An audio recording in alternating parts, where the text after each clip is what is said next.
In this video, we're going to peek behind the curtain and look briefly at the .NET framework, what it is and how it works and supports your applications. We're also going to talk about namespaces, and we'll look at several of the top .NET Framework class libraries namespaces that you can use within your application to extend its functionality. And then finally, we're going to look at how to navigate through the help system to find more information about classes in the .NET Framework class library. Okay, so what is the .NET Framework? Well, it's difficult to describe, so we're going to stay at a fairly high level in this video. So as a result, this video is probably going to be a lot shorter than the previous ones. Now, if you're really interested about the internals of how the .NET framework works, what it does for you behind the scenes, there are several really good books that are available that go into a lot of depth on the .NET framework. And a book is probably the more appropriate format for that type of material because it is more theoretical and less visual. So I would refer you to those. Both of these books are available from the Microsoft Press. They're titled Applied Microsoft .NET Framework Programming, and there's a version for C#, and then there's also a version for Visual Basic .NET. So make sure you get the version that you're most interested in. And I will warn you that this is fairly in-depth information, so it will definitely take you from a beginner to an advanced developer very quickly, but it might be a little confusing in the process. So just fair warning there. But that resource is available to you. Also, I provided a document that accompanies the videos that has some additional information about the .NET framework and so on. Again, we're going to stay at a fairly high level, so let's talk about the different parts of the .NET framework. As I've just alluded to, the .NET framework is actually several things. First of all, you have the framework class library, referred to as the FCL. Secondly, you have the .NET runtime host. And then third, there are a bunch of utilities and things that we'll talk about in just a moment. First of all, let's talk about the Framework Class Library, or the FCL. This is actually a series of classes that have methods that encapsulate common system or application-related functionality. Almost everything that's interesting that you'll ever want to do within your applications will require that you use the classes that are supplied within the FCL. Now, we've used the message box, for example. That's in the Framework Class Library. We've used the different controls from the toolbox. That's all contained within the Framework Class Library. If we want to access a database, or if we want to open up an XML file, as we'll do in the next couple of videos, those both require the use of the .NET Framework Class Library. Think of the Framework Class Library as a bunch of classes that are available to your application that you didn't have to write, but you get for free just by virtue of the fact that you're writing a C# application. There are probably hundreds, if not thousands, of classes, and there's probably no chance that you're going to learn about every single class. But you're going to be able to find out the ones that are most popular, the ones that help you accomplish what you're trying to do most of the time by usually either looking at code examples or reading books, or by using the help system, as I'll show you how to do later on in this video. The next part of the .NET framework is the .NET runtime host. And you can think of this as sort of like a protective bubble that keeps your application and your computer safe. Now, that's really an oversimplification. It does a lot more stuff than that. But for example, it manages permissions for your application, and these permissions are granted to applications to run on your computer based on where the code originated from. Whether the code originated from the local desktop machine, or whether it was run from the internet or run from a corporate intranet. And so in that way, you can prevent certain applications from being executed automatically as you surf to a given website. Those applications may not be given the permission to access your hard drive, for example, but might be able to display a form on the screen. So there's different levels and permissions that are given based on where the code came from, whether or not the code has been signed with a digital certificate, and things of that nature. Also, the .NET runtime host provides a common type system across all .NET languages. So you could write a VB.NET application that can reference code that's written in a C# application, and so on. And that's fairly unique. That's not something that just comes automatically with any programming language. It took a lot of forethought and a lot of effort to make that happen. And then also, the .NET runtime host make sure that no memory is leaked. In other words, no memory is left over once your application has terminated, or as your application finishes using references to variables and references to objects, it'll clean up the memory, and so you don't have to worry about it. And then third, you have a set of utilities that come with the .NET framework. And these utilities include compilers, debugging tools, tools that automatically produce certain types of code or XML. And really, there's so many different utilities, it's difficult to put them into one container or another. Most of these tasks that you perform using these utilities are not something that you really need to worry about for the moment, since you're just getting started. So we're not going to cover them in any detail at all in this series of lessons. However, if you open up Windows Explorer and you navigate to Windows/Microsoft.net/framework/version 2.0 dot whatever is the extended version on the end, you can see that if you were to sort the applications or the files by type, there's a number of different .exe applications that are available, and all of these are the types of utilities that are accessible through the .NET framework. Okay, so now let's talk about how the .NET applications work. Whenever you create an application and you create an executable like we saw in the very first video, where we identified where the .exe file was saved in the bin directory, what actually happens behind the scenes? How does the .NET Framework runtime, for example, support your application? So that's what we're going to talk about now. First of all, whenever you compile your application, it creates what's called an assembly. An assembly is usually a file with a .exe extension or a .dll extension. And the code that's contained within this file is called intermediate language, or rather IL. It's a temporary language that will be compiled a second time whenever your application is installed on its target computer. So for example, if you were to create a .exe application and give it to a friend, and they're running Windows 98, it's going to then, the first time the application is run, compile a special version of your application using the .exe assembly, using the intermediate language inside that assembly, that is specific to not only Windows 98, but also the specific processor and the amount of memory and things of that nature. It tweaks the application to perform optimally on that system. If you were to give the application then to a different friend, it would go through that same compilation step where it determines the operating system, the processor, and other features about that person's system, and compiles a version of the application for use on that computer. This is called just-in-time compilation, and it's a unique feature of the .NET framework, and it's something that allows your applications to run smoothly regardless of the operating system, as long as it's Windows-based, regardless of the processor speed and things of that nature.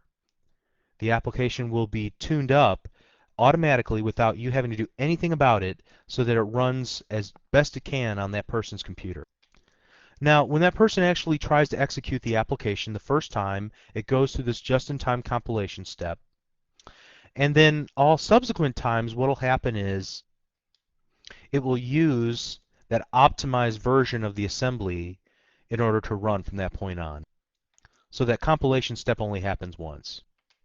When the application is running, the runtime, the .NET runtime, will host the assembly. Now, what does it mean to host the assembly? Again, that's a little bit difficult thing to explain because it does a lot of things. Some of the things that we described earlier, where it protects the computer from memory leaks, protects the computer from malicious code that might be written based on the credentials of where the application was originally launched from, and looks for security violations and things of that nature. The runtime also provides access to the framework class library, so that the application can access the file system if it needs to, or access a database, and all the things that the FCL will allow the application to do. So the runtime provides access to those classes. And then, like we talked about earlier, whenever object references and variables are no longer needed, those items are removed automatically from memory by a special feature of the .NET Runtime host called the garbage collector. So it goes around and looks for things that are no longer being used, and it removes them from memory. And so you don't have to worry about cleaning up memory or anything of that nature like programmers in the past had to do. That's all taken care of for you. So you can just concentrate on creating the core functionality of your application. Now again, all of this functionality is provided for you without you having to explicitly call the runtime. When somebody tries to execute your application on their computer, the .exe file will tell the computer that it requires the .NET runtime in order to run. And if the user doesn't have the runtime, then they'll get an error message on their screen that telling them that it requires the use of the .NET runtime, and I think it even gives them the location where they can download the runtime so that they can run the application. If they've been keeping their Windows their version of Windows updated with the latest security patches, they should have the most recent version of the .NET Framework runtime. However, whenever you create an installation program that places your application on their hard drive and does things like creates a nice icon in their start menu and things of that nature, it can also include the installation for the runtime. So if somebody doesn't have the particular version of the runtime that you've compiled your application with, then it can install that as well during the installation routine. So if they have the .NET runtime, then the program will simply execute. It's as easy as that. Again, it's not really crucial that you understand much about the .NET runtime or any part of the .NET framework at first as you're just getting started, but just know that there's a whole support system that won't allow your application to fail or break somebody else's computer, which is a fairly comforting thought. Okay, now we're going to completely switch gears and talk about namespaces. Now we've seen this word namespace many times as we've been developing our application. Here I have a new project called Lesson 7 that I've already taken the liberty to create, and you'll notice that by default we have a namespace called Lesson 7. And notice that the namespace defines a code block in which your classes must live. So we noted already that methods and properties and fields have to live inside of a class, but classes have to live within the context of a namespace. Now, the purpose of a namespace is that it helps you write code to avoid naming conflicts. Now, let me explain what that means. Suppose you work at a big company. In particular, let's use the previous lesson's example of an auto manufacturer. And you work there and you create applications for the finance department within that auto manufacturer. Now another programmer at that same company, he happens to work in the engineering department, and for years you're both developing .NET applications, and you've both created a car class. Now your car class looks dramatically different than his car class. But one day you're asked by management to work together to build a new application that merges both departments. And you realize that you've got a lot of the code already written, but one big problem exists. Since you both have a car class, .NET may not know which car class to use. Each car class has a different properties and methods defined, so using the wrong car class might, blow up the application. So what do? Well, fortunately, as long as you use different namespaces, you're going to be okay. For example, you might have the following namespace: Great Cars. Maybe that's the name of your company. GreatCars.finance, which is your department, .car. And your counterpart's namespace, who happens to work in engineering, is GreatCars.engineering.car. Now, this is what you call a fully qualified namespace or fully qualified type name, because it uses the full name of the car class to differentiate the two classes from each other. You can think of namespaces like full names, at least in the American culture, where you have a first name, a middle name, and a last name, okay, your surname. My name, Robert Tabor. Now, it just so happens when I moved from my home near Chicago, Illinois, and I moved down to Dallas, Texas, that there was somebody else in the town I lived in, near Dallas, that had the same name, Robert Tabor. So we had a naming conflict. There were people that would call my house and look for their bowling buddy, Robert Tabor. Well, that was not me. I don't belong to a bowling league. The way to differentiate my name from his name is that I'm pretty sure that nobody has my middle name, which is Robert Theron Tabor, fairly unique name. So by using the fully qualified name, uh, it would be easy to differentiate me from the other Robert Tabors of the world. So we can apply this to our own application, like from the previous example in lesson number 6, whenever we were creating a car class. So let's just run through a quick example of how we can create our own namespace there. So what I'm going to do is just add a new class, and I'm going to call it car.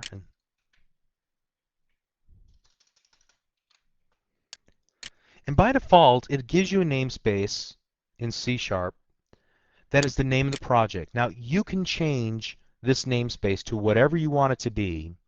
In our case, let's use great cars dot finance.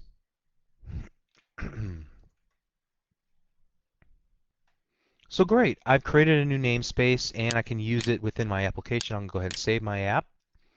Now we're not quite in the clear here. Let's go ahead and try to use our car class. It doesn't really do anything, but let's just create an instance of it like we learned how to do from the previous lesson. Car, my car equals new car. And let's run the application.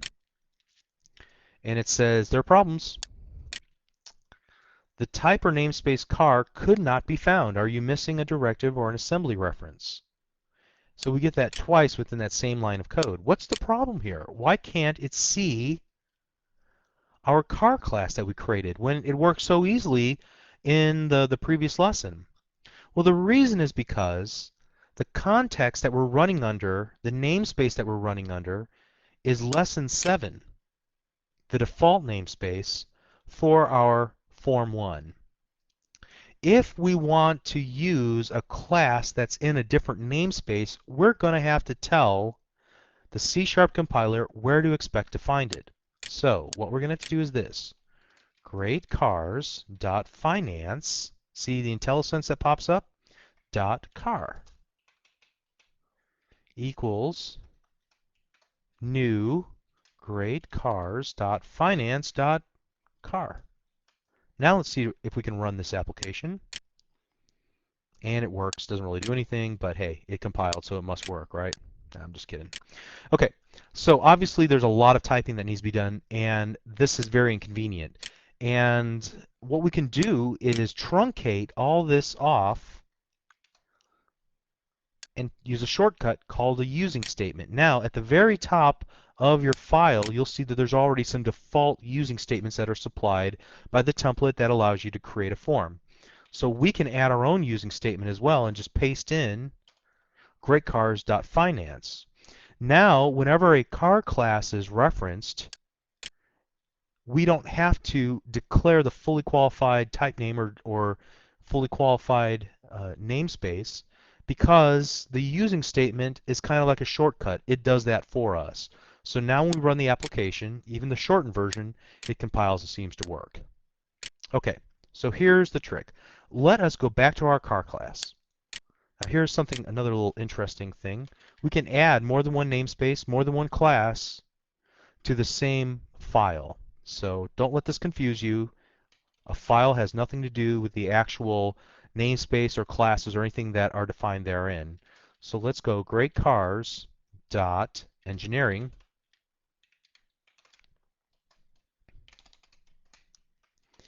And here we will define a new class called car as well. Okay. So what's the difference between these two? The only thing that's different between these two is the namespace that they each belong to. Okay. So how does your application know to use the car that comes from finance? It looks to the using statement. Now I'm going to confuse the compiler and do this. Watch this. Great cars dot, whoops, let's get the case correct, engineering. Notice we now see in our great cars namespace, there's two sub namespaces, engineering and finance. We'll put engineering here. And now we'll run the application and see what happens. Uh-oh, problem. What's the problem here? It says car is an ambiguous reference between greatcarsfinance.car and gregcarsengineering.car. In other words, we use two using statements, and both of those namespaces contain car. C# throws up its hand and says, I don't understand which car you're referring to. So in that case, we would have to use the fully qualified namespace. So again, don't worry about this. It's not critical, but the only reason I bring it up now is to introduce the concept of namespaces within the .NET Framework Class Library, the FCL.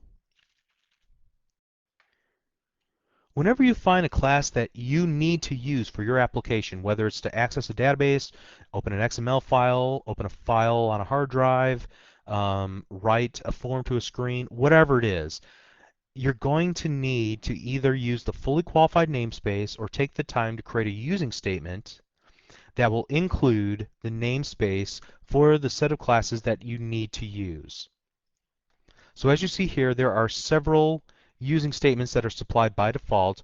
If you wanted to use, for example, something that helps you work through security issues with your application, you might do something like system.security. Or if you want to work with, for example, let's just go through here and look at a few, media or input-output, I/O, or diagnostics in order to determine how your application is running, or a number of different things.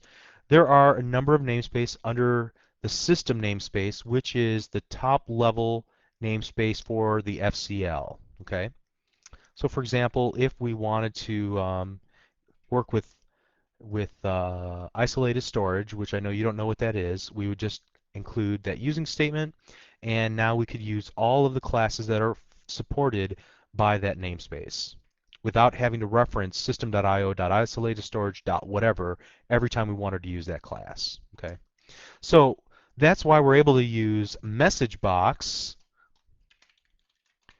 without having to type system.windows.forms.messagebox, because .show, and here we'll just do hi. Why don't I have to type that every time? Well, look, notice that by default, that is a using statement that's included in every form that you create using Visual C# 2005 Express Edition.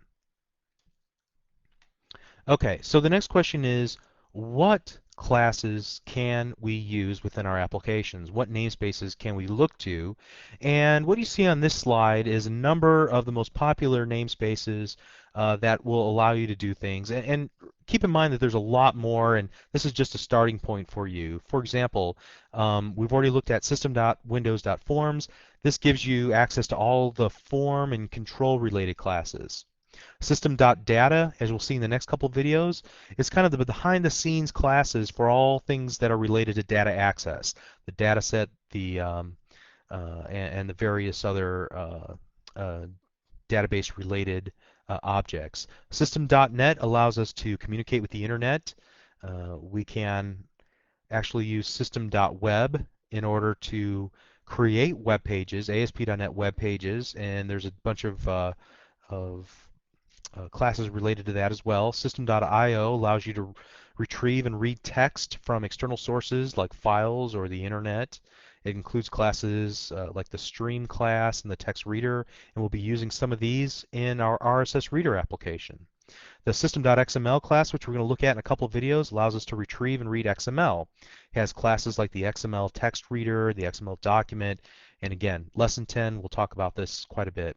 System.text, it gives us ways to work with strings, like concatenate strings in a much more effective way than what we could just use with the string class by itself. It gives us a class called String Builder, which optimizes our ability to work with strings. And there's quite a few others. These are just some that I wanted to point out to you. And now the next question you might be asking yourself is, how did you figure all this out? Where did you find all this information? Again, I think I said this earlier in the lesson. It's going to take a lot of time. You're going to have to, watch videos. You're going to have to read articles, read books, go through the help system, which is what I'm going to demonstrate next. But you start learning about the various things that are available to you by practicing, by experimenting, by reading and looking at other code that other people have built, or having a question in your mind, I wonder how I do whatever, and then getting on a search engine and finding a particular reference to that somewhere on the internet. Those are the best ways to learn the language, to really get in, and I mean not the language, but the class library, to find out all the things that are available to you within the FCL. Okay, finally we're going to take a look at how to use the help system in order to find and view members of classes. And this is actually really easy. There are several ways that you can use the help system to search for a given class namespace like system.windows.forms or whatever the case might be, or just drill through the contents of the help, or to use the index to type in some keywords and hopefully they'll come up with what you're looking for. There's also this dynamic help, which I usually like to, let's drag this window down here. Let's put it there. I don't think I did that right. Oh well. Um, but at any rate, while you're typing sometimes, you can find, for example, system.xml, and you can see that there is dynamic help available to you that is context sensitive. So whatever you're typing, it will try to provide articles in the help that relate to what you're typing. So we can just click on it and then see information, in this case about the system.xml namespace.